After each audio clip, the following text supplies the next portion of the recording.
especially when I start to give, you guys come a little bit more front, so nobody's behind me. When I start to give instruction like, practice 25 reps, or 30 reps, or 50 reps, to be honest, this is where things get very ugly. Because what I've learned over the years is that people, for the most part, have no clue how to practice. I spend my life in gyms.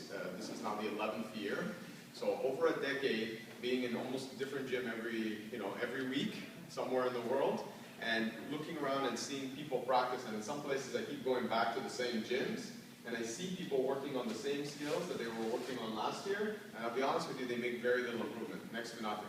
And from your own experience, I'm sure if I ask you, if you've been in the same gym for a while, you know people that come every week that work you're already shaking your head because you're about to agree with me, that work incredibly hard. You cannot say these people are lazy, they're not. They work their ass off, right? They work very hard, they're there all the time, they're there as often as you are, they don't get any damn better, right? Have any of you encountered these people? This is the majority of people in gyms, right? I'm watching in Montreal at this gym that they let me work out, and I go there in the morning to do my Olympic lifting. I'm watching this girl now for a year try to get a muscle up. I guarantee you she'll never get one. A strict one. Never. Never, ever. If she does, it'll be a fluke. It'll happen once a decade from now. Okay? And it's not because she's not tough, and it's not because she's not busting her ass. So you need to understand how to practice, and you need to understand this profound statement. Working hard doesn't mean shit. It's nothing. It's meaningless if you don't work right. Right? When I was a kid, I saw Superman and I wanted to fly. So I figured it's no problem. Watched how he did it. He had a little bit of a lead up. And I figured since he was an adult, he could do it from almost a standstill move. I probably needed to run into it. So I tried it a couple times in my parents' hallway. It was pretty long. I couldn't get it. I figured it's probably lack of commitment. Because, I'm inside. If I really do fly, I'll be scared. So I took it outside. I tried a few times. Technically wasn't working. Must be something wrong with my technique. I got to go ask somebody. I didn't know anyone could fly, so I asked my parents. They seemed reasonably intelligent. They said, who do you know who can fly? Because I want to work on this. And they broke the news to me that people don't fly. There's no reason not to try it. I'm still working on it. I haven't perfected it yet. But the point was, I wanted to practice. I tried a few ways. It didn't work. I started to find people that I thought might know something more about the thing, right? What happens with most people? Has anybody heard what the definition of insanity is? Repeating the same thing without expecting a different result. Yes, you constantly, consistently repeating the same thing, expecting a different result. Like this girl with the muscle-ups, she continually throwing herself into a position, hoping something different happens. That's insane. What does she need to do if she really wants to practice this thing and to get this skill? Change. By doing what? By first, and this is the very first thing you do before you practice a skill. So before you're going to practice the clean, before you're going to practice anything, you ask yourself one question. How badly do I really want to learn this? I know that's very simple, but that's where most people fail. Because most people haven't answered the question honestly. Okay? You want to do what I was doing before when I shift the weight and I go up like this and any other trick that I'll show you this weekend? Yeah. Ask yourself how badly you want to do it. And I mean really have an honest conversation with yourself. How bad do you want to do that? How bad do you want a 3 times body weight squat? How bad? Because in order to get it, and the likelihood you'll be successful is completely depending on how honest you're going to be in this first phase. There's lots of things I'd like to be able to do, I'll never do. Because you know what? I've already had this conversation. It doesn't mean that much to me. I'm never going to put in what I need for that. Right? I want to do a 1-arm handstand. I'm willing to do what I have to do.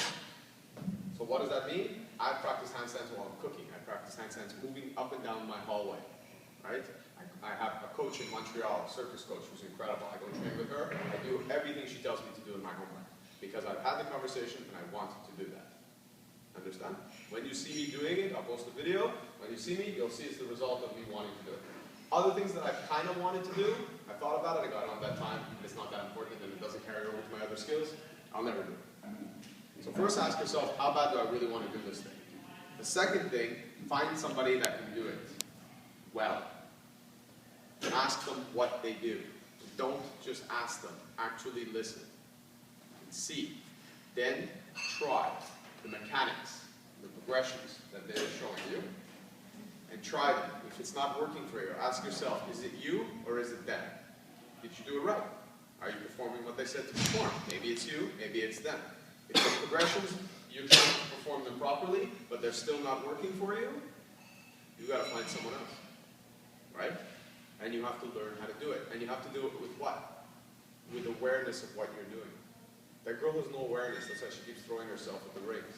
Nothing will ever change for her, right? I watch a guy in the gym doing chin-ups, weighted chin-ups, because they heard weighted chin-ups were good, right? What does he do? He holds the hex dumbbell with his feet, and he goes up and down, right? Cool. Problem is, he's your height. The bar is set for my height. When he lowers, what happens? Weight hits the ground. How low does he extend his arms? Here. Okay? A year later, I'm watching him, he can barely do chin-ups. Not from lack of trying, but from lack of thinking. There's no awareness of what he's doing. Right? We said it before, practice doesn't make perfect. Perfect practice makes perfect. It's not enough to work. One of my first coaches, martial arts coach, when he would count for us, 1, 1, 1, 1. When you're like 13 years old, that'll really get on your nerves. Okay? Until finally we break. We go, what are you doing? And he goes, oh, it's very simple. When I count, the first one, usually everyone is great, because I've given the instruction, like I'm about to do right now. I'm going to send you back for the clean. I'm going to tell you, think, set. Is your wrist straight? Did you get it 45 degrees? The handle 45 degrees in your hand. How was your breathing coming up? Was it 3 breaths? All of these things I'm telling you. The first one you're going to do. By 15, what are you doing? You're doing reps. With no awareness. So that means out of, let's say we did 30, 15 were good. You actually practiced 15 reps. The other 15, you have no idea what you did. And if you were doing something that is wrong, you practiced at the end 15 times wrong. Make sense? It seems like a small deal maybe to some people. It's not. It's everything. It's the difference between getting really good at a skill and not getting good at it. Right? You have to know how you're practicing. So that means it's a slow process. Perform a clean. Check. Don't check everything. Check something. My wrist. Yeah, it's good. Okay. Again. Yeah, wrist seems consistently to be good. Okay. How's my breathing? I'm not sure. I was thinking about my wrist. Go back. Now start to work. Yeah. This is how you make progress. This is why there's a difference between practicing and working out. Right? I like sometimes like CrossFit WODs. Some of them I kind of look very fun, cool, climbing rope, doing this thing, music is blasting, everyone's having a good time. I get it, and I understand why it's fun. But you have to also understand no one is practicing in that moment. No. Music blasting, all kinds of sounds, people, and trying to do something quickly, that's not practice. That's performance, which is fine. But you have to make sure that there's also times in the week when you're doing practice, not just performance. If you're always doing performance, where was your practice?